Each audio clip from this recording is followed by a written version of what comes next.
मित्रांनो, परत खासदार पळून जाण्याची किंवा पळवण्याची किंवा चोरण्याची भीती महाराष्ट्रासह देशामध्ये निर्माण झालेली आहे. पण त्या अगोदर जर इतिहास पाहिला तर महाराष्ट्राला तर त्याची फार मोठी किंमत मोजावी लागली. म्हणजे तुम्हाला नक्की माहिती आहे की महाराष्ट्रामध्ये शिवसेना फोडली गेली.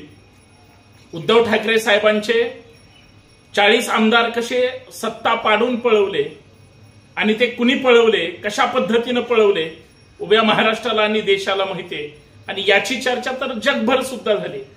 म्हणजे ज्यांनी 40 आमदार पळवले त्याचे प्रमुख जे होते त्यांनी सांगितलं की महाराष्ट्राच्या जे काही सत्ता संघर्ष सुरू आहे, तुम्हाला आठवत असेल तर हा जो महाराष्ट्राचा सत्ता संघर्ष आहे याची चर्चा जगभर सुरू आहे. 40 आमदारानंतर आमदार गेल्यानंतर मग खासदार कसे काय राहतील त्या पक्षातले? साधारणतः 12 ते 13 खासदार सुद्धा महाराष्ट्रातले त्यावेळेस उद्धव ठाकरे साहेबांचे पळवले. संजय राऊत म्हणतात ते आमचे खासदार चोरले. म्हणजे वेगळी गणित आहेत, वेगळे शब्द आहेत. परत एकदा खासदार चोरीला जाण्याची भीती एका महान मोठ्या नेत्याने, राष्ट्रीय नेत्याने त्या ठिकाणी वर्तवलेली आहे. म्हणजे याचा अर्थ परत एकदा कुठंतरी पक्षधाड होणार आहे, पक्षावर खासदार चोरीचा प्रकार होणार आहे. आणि सगळ्यात महत्वाचं हे महाराष्ट्रात होतंय की उर्वरित दुसऱ्या राज्यांमध्ये होतंय, परंतु हे भारतात होणार आहे हे मात्र राष्ट्रीय नेत्यांनी सांगितलंय, म्हणून नाकारता येणारी गोष्ट नाही. बरं, एक पक्ष फोडला महाराष्ट्रातला, थांबले का ते? परत दुसरा पक्ष फोडला. आकडा जरी आमदारांचा सांगू शकत नसले आणि सगळे आमदार एकत्र येऊ जरी शकत नसले तरी शरद पवारांनी उभ्या केलेल्या त्यांच्या पक्षाच्या वटवृक्षाला कालच त्यांचा वर्धापन दिन झाला. 2 वर्धापन दिन झाले आणि दोन्ही वर्धापन दिनामध्ये आम्हीच कसे ग्रेट आहोत, आमचाच पक्ष कसा ग्रेट आहे हे सांगण्याचा प्रयत्न केला. पण लक्षात घ्या, ज्या बापांनी जन्म दिलेला असतो त्यालाच जास्त हक्क अधिकार असतात. भारतीय वारसा हक्क कायदा किंवा भारतीय उत्तराधिकारी कायदा किंवा हिंदू उत्तराधिकारी कायदा सुद्धा तेच सांगतं, जो तुमचा वारस असतो किंवा जो तुमचा उत्तराधिकारी असतो त्यालाच हक्क मिळतात. सक्सेशन तिथंच होतं. दुसऱ्या व्यक्तीला त्याचे हक्क अधिकार मिळत नसतात. पण ते जर हक्क चोरले तर, ते जर सगळं चोरून स्वतःच्या म्हणजे हिशोबात धरलं तर मग मात्र संशय निर्माण होतो. आणि न्यायिक प्रक्रिया सुद्धा याच्यामध्ये कुणाचं काम करते हे उभ्या महाराष्ट्राला माहिती आहे आणि सगळं संशयास्पद आहे. पण दुसराही पक्ष फोडला.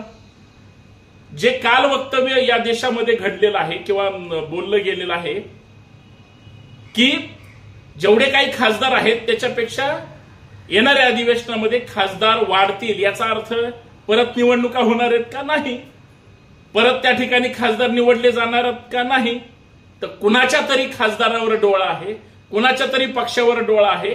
कुठलं तरी नेतृत्व, कुठला तरी पक्ष हा ईडीच्या, सीबीआयच्या किंवा इतर यंत्रणेच्या माध्यमातून त्यांना डिस्टर्ब करायचं आहे, त्यांना हतबल करायचं आणि मग त्यांचे खासदार पळवायचे. किंवा विषय गंभीर आहे, जे खासदार आहेत त्यांचं कुठं तरी बँक स्टेटमेंट पाहायचे. त्यांनी कुठं अफरातफर केली का, त्यांनी कुठं डाव मारलाय का, त्यांनी कुठं भ्रष्टाचार केलाय का. जसे काय हे फार म्हणजे पुण्यकर्म केलेत, यांच्या हातून कधीच भ्रष्टाचार घडला नाही आणि ह्यांनी कधीच भ्रष्टाचारांना समर्थन सुद्धा केलेलं नाही, भ्रष्टाचारांना कधी पाठिंबा सुद्धा दिला नाही. अशा आवेशाने ही सगळी मंडळी वागतात. ती सगळी मंडळी एक तर खोटं बोलतात किंवा खोटा चेहरा घेऊन वापरतात. त्याच्या पुढची गोष्ट म्हणजे ज्या राष्ट्रवादी काँग्रेसला फोडलं गेलं आणि हे महाराष्ट्रातले ज्वलंत उदाहरण आहेत ज्याच्यावर महाराष्ट्रातलं सत्ता संघर्ष झाला आणि सत्ताकारण बदललं. त्यांचे सुद्धा खासदार पळवले. जे काही त्यांच्या वाटेला 1-2-4 खासदार होते ते सुद्धा पळवले गेले. ते सुद्धा खासदार मग ते राज्यसभेचे असतील किंवा कुठले, इकडचे उठले आणि इकडे गेल्याने ते म्हणले नाही नाही आमचाच पक्ष आहे आणि जो काही सत्ता संघर्ष व्हायचा तो झालाय. मित्रांनो, पण महाराष्ट्रामध्ये असेच खासदार पळवण्याची एक बातमी समोर आलेली आहे आणि ती बातमी जी काय आहे ती मला आपल्या समोर चर्चा करावीशी वाटली. त्या अगोदर सर्वांचं या चर्चेमध्ये सहर्ष स्वागत आहे. सर्वांना सप्रेम जय जाऊ. मी आपला मित्र सहकारी संतोष शिंदे या सामाजिक विचारपीठावर आपल्या सर्वांचं मनपूर्वक स्वागत करतो आणि विनंती करतो, व्हिडिओ शेवटपर्यंत पहा, जास्तीत जास्त शेअर करा, फॉलो करायला विसरू नका. तुमच्या 10 चांगल्या मित्रांपर्यंत किंवा 10 वेगळ्या वेगळ्या ग्रुप पर्यंत जरी हा मेसेज पोहोचला तरी आपली जी झोपेचं सोंग घेतलेली माणसं आहेत ना, आपली जी एडीगाबाळी माणसं आहेत, आपली जी स्वतःला शहाणी समजणारी माणसं आहेत आणि आपली जी पटकन कुणावरही विश्वास ठेवणारी माणसं आहेत, त्यांना फक्त आपल्याला जागा करायचे म्हणून हा प्रपंच. काल अजितदादा पवारांच्या राष्ट्रवादी काँग्रेसचा जो काही वर्धापन दिन होता आणि त्यांचा जो काही मेळावा होता, त्या मेळाव्यामध्ये अजित पवारांचं एक स्टेटमेंट आहे आणि जे अत्यंत आश्चर्यकारक आहे, गंभीर आहे आणि त्याच्यावर विचार करायला लागणार आहे. ते स्टेटमेंट असे, तुम्ही ते पाहणार सुद्धा आहात. मी असं खोटं काही बोलत नाही.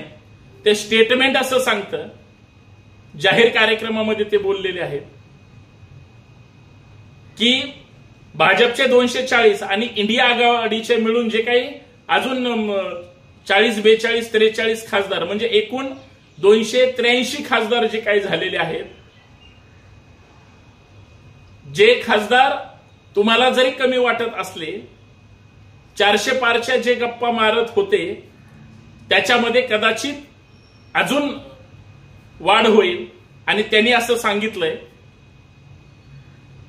अजित दादा असं म्हणतात की येणारं जे काही संसदेचं अधिवेशन असेल त्या पावसाळी अधिवेशनापर्यंत ह्या जे काही 283-84 खासदार असतील त्याच्यामध्ये अजून वाढ होईल. याचा अर्थ काय? हे कुठून आणणार खासदार? कुठं आहेत निवडणुका? कुठं काही पोटनिवडणुका लागणार आहेत का? कुठं काही परत फेर निवडणुका होणार आहेत का? महाराष्ट्रात किंवा देशामध्ये काही चमत्कार घडणार आहे का? अजिबात नाही. आता निवडणुका 5 वर्ष लोकसभेच्या विसरून जा.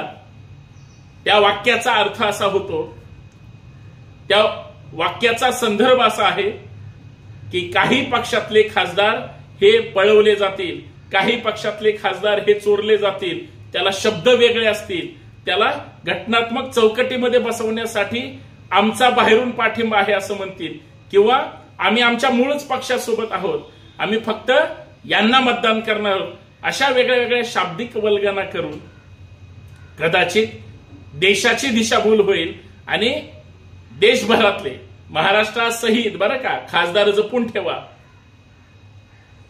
देशभरातल्या खासदारांना सुद्धा पळवलं जाईल आणि त्यांना मग सरकारी आकर्षण, वेगळ्या वेगळ्या खात्याचं, पदाचं, वेगळ्या वेगळ्या निधीचं त्या ठिकाणी प्रलोभन दिलं जाईल, वेगळ्या वेगळ्या पदाचं त्यांना त्या ठिकाणी जे काही हळद लावली जाईल आणि या सगळ्या प्रकरणातून ते सगळे खासदार बऱ्यापैकी काय 2, 5, 10, 20 खासदार हे पळवले जातील आणि कदाचित निवडणुका आणि म्हणजे सगळं मतदान प्रक्रिया झाल्यानंतर ज्यावेळेस निकाल लागला त्याच्यानंतर माननीय प्रधानमंत्री महोदयांनी ज्या एनडीए शब्दाचा प्रयोग केला, पण निवडणुकामध्ये त्यांनी कधीही एनडीए राष्ट्रीय लोकशाही आघाडीचा साधा चकार उल्लेख सुद्धा केला नाही, तसा उद्देश सुद्धा त्यांचा नव्हता. पण ते सगळं त्या ठिकाणी कमी पडलं. परंतु असेच जर खासदार पळवले, अजून त्यांचं बळ, शक्ती आणि क्रियाशक्ती वाढू शकते. परंतु खासदारांची महाराष्ट्रामध्ये किंवा देशामध्ये परत एकदा शिवसेना आणि राष्ट्रवादीमध्ये जे काही म्हणजे घडलं तसं इतर पक्षामध्ये किंवा अजून कुठं हे घडू शकण्याची शक्यता नाकारता येत नाही, असं त्या वक्तव्यावरून लक्षात येतं. बाकी आपण सुज्ञ आहात. असं जर महाराष्ट्रात होत राहिलं, देशात होत राहिलं तर लोकशाहीचा लोकांचा विश्वास मात्र उडत जाईल. फक्त गांभीर्यानं विचार करा आणि त्या दृष्टिकोनातून पावलं उचला. धन्यवाद. आता 284 एनडीए आहे. तुम्ही बघा थोडे दिवसामध्ये तो आकडा अधिवेशनाच्या काळामध्ये किंवा त्याच्यानंतर 300च्या पुढं देखील गेलेला तुम्ही सगळेजण पाहाल. त्याच्यामुळे तुम्ही त्या बाबतीमध्ये कुठलीही शंका कुशंका मनामध्ये कार्यकर्त्यांनो बाळगू नका.